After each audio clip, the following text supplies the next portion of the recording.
My name is Sayanel. I am a cybersecurity professional. I have a diploma in ethical hacking.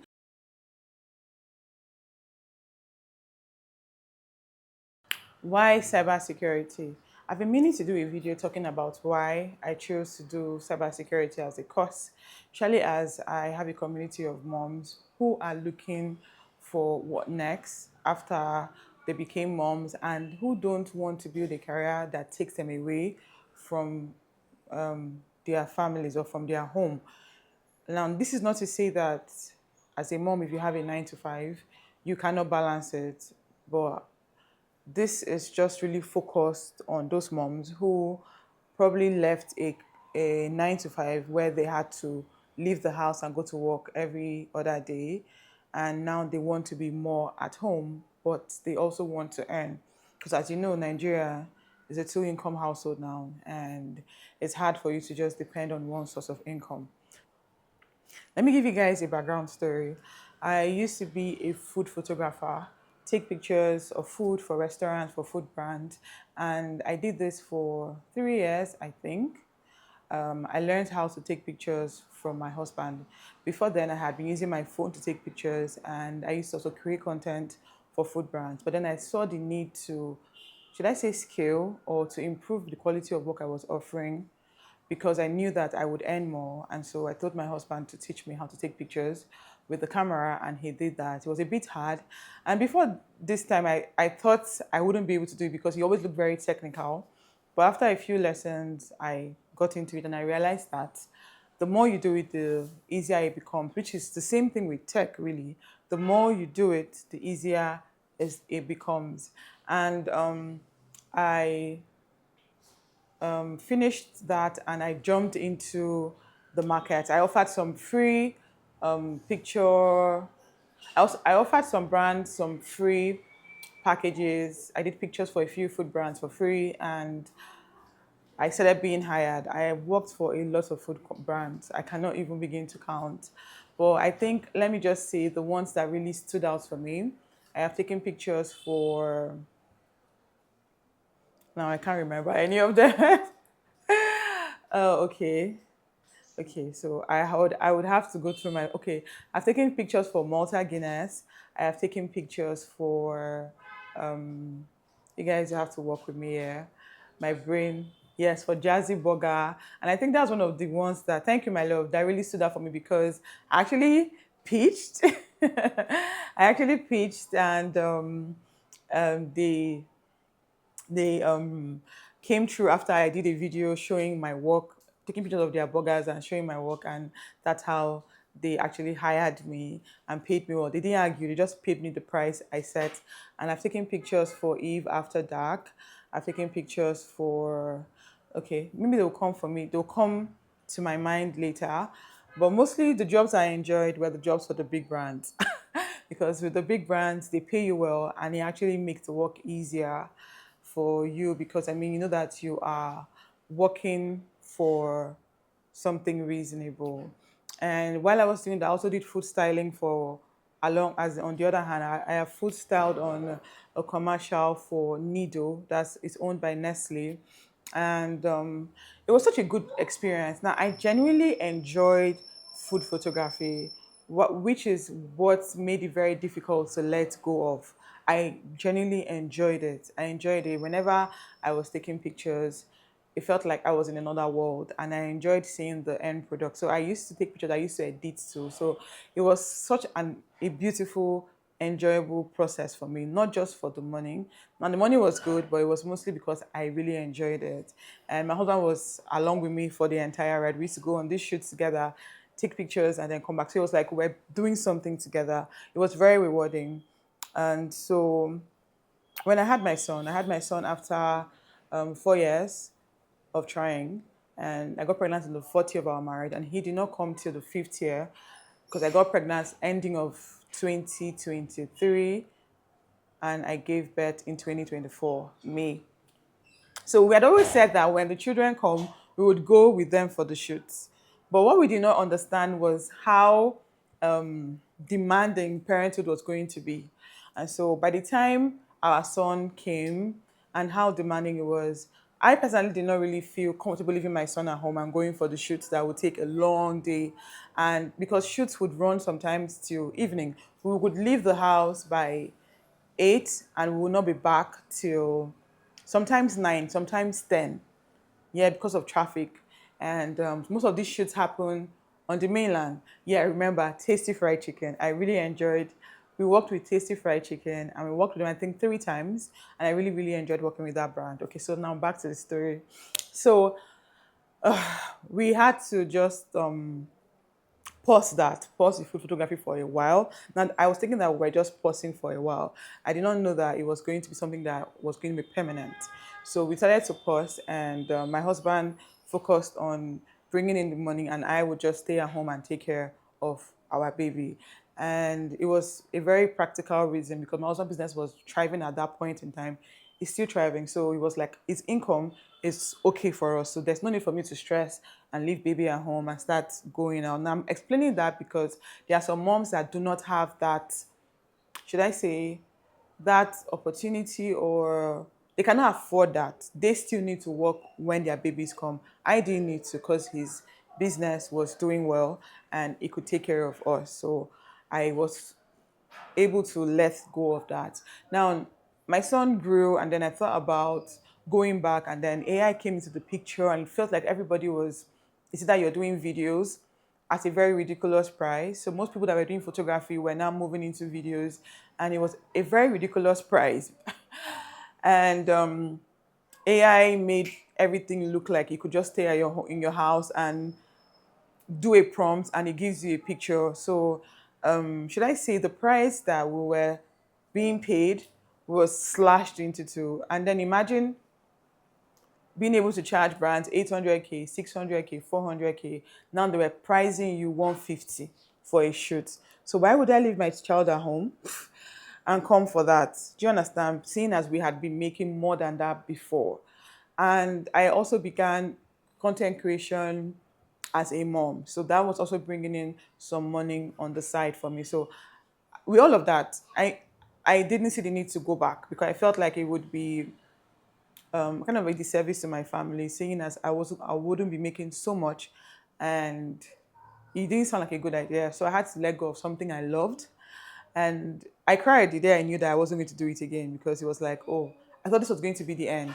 I had seen myself having a studio and doing all of that, but that's the thing with life. Even when you have your vision for the next 5 years, for the next 4 years, things happen, and now things are happening really, really fast.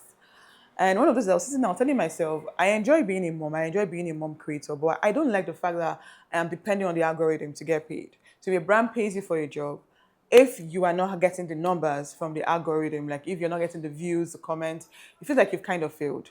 And I did not want to depend on that. Do you understand? I needed to make money regardless of what the algorithm was saying because it was affecting my mental health. And I needed to know that I can be off social media and still earn. So I needed to start to think of how to earn offline. Do you understand? And I didn't want to go back to school in the sense of maybe getting an MSc or PhD.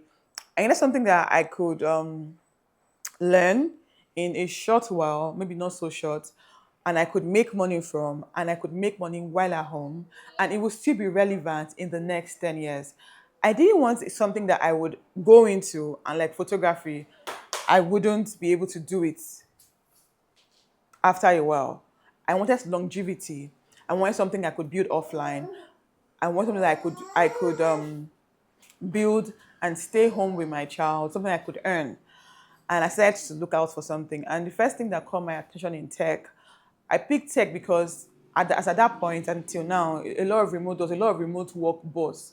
So earn while staying at home with your child, or earn while staying at home, even if you're not a mom, but you could earn international currency while staying at home remotely. So that's why I picked tech. But then now, which course in tech? My son is pushing the tripod, so please pardon me. Which course in tech? And I thought, okay, let me look at some courses. And the most obvious one to me was UI UX. Is it okay? Was UI UX because I mean, photography, UI UX is design. And I have always had a thing for design. So I thought UI UX. I looked at some YouTube videos and they were saying what they would do if, okay, this were from UI UX designers that had done it for 10, 15 years. They were saying what I would do if I was starting UI UX in 2025, which was the year that I was in then. That was like last year. So I started watching those videos, and my son was about 7, 8 months. So while he sleeps, takes his nap, I would just go through the videos 1 hour a day, 2 hours a day, and I got Figma. I started practicing, but then I realized that I didn't have a structure. It was not structured learning. It was just when I had the time to. So I was struggling, and it was just a lot harder learning on my own. As a new mom, I was still breastfeeding on demand because I was home with my baby. I had done exclusive. He was eating solids at 7 months, but he wasn't taking any other milk. So I was still his major milk producer. So it was a lot hard for me to still have structured, to still learn on my own without a structure. And then I I told my brother, I told my husband that, oh, see, I'm going into this. And my husband had a friend that told him, oh, when he told the friend about UI US, he was like, I wish he could choose something else. He didn't really give a lot of reasons, but then it got me thinking maybe this is not really the path to go if I still want to be relevant in 10 years' time. And I spoke to my brother, and he sent me a list of tech courses that I could consider. And on the list was cybersecurity. And it just jumped out to me. So I had always said, because I loved a lot of in crime, investigation novels while growing up. So I'd always said that if I wasn't doing what I was doing, I'll probably be a private detective or a private investigator. API, yeah. So people would come and pay me, and I would monitor people's activities and get information on them. People that work with the police, all those PI, like is it Sheldon? What's that? There's a movie, I can't remember it, but there's a crime series where the person used to be very Sherlock Holmes, something like that. So that really appealed to me. And of course, hacking. Imagine being able to hack. My son is laughing. My husband is dancing. See the thing I'm going through in this house. So imagine being able to hack a system or a network and see what people are doing. It used to appeal to me. And to just giving you a background knowledge to why cybersecurity on the list jumped out. And then I think another reason that fermented this decision was the global team shared a list, and on the list there were jobs and industries that would still be relevant in the next 10 years. More like where you should think of focusing on if you still want to be relevant in the next 10 to 15 years. And when I saw that, I saw security, cybersecurity on that list. So I remember I told you I didn't want something I would just build, and after 2, 3 years, something changes and it goes out of relevance. I needed something that would still be relevant even 10, 15 years, because I was tired of beginning afresh. I had moved to Lagos, began afresh. I had done some, it just felt like I was always beginning something new. So I wanted something that would last for long.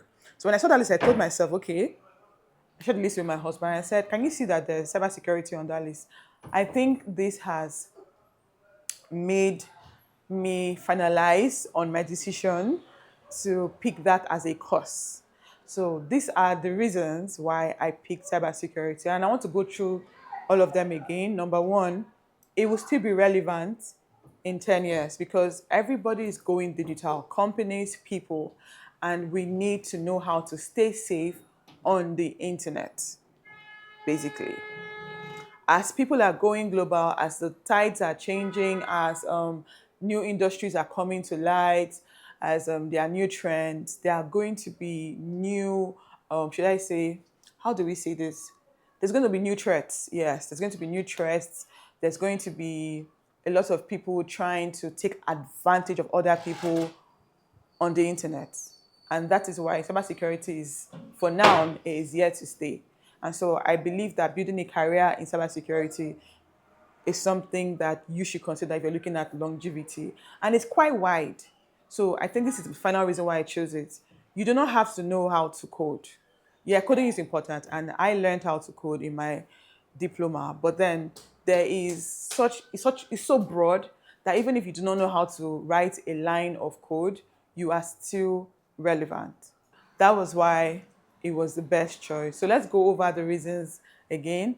Number one, I needed something for longevity. Number two, I have always had a thing for hacking. I've always had a thing for security. I've always had a thing for um, crime, investigation, all of those things. And number three, I needed something that I could do and still stay at home with my son. So working while staying at home. Number four, working while staying at home and earning well, because if you're able to land a job in an international company as a cybersecurity professional, an analyst, or whatever category, or whatever category you choose, you can actually earn in foreign currency from your home in Nigeria. So that made it very, very, very attractive. And I think those are all the reasons why I chose cybersecurity. So this is going to be a series where I would share more on cybersecurity and tech for moms. So if you are a mom and you're watching this and you have any questions, maybe you're about to start your journey into tech, or you have been thinking of beginning your journey in tech, please leave me questions in the comment section of something you want me to talk about.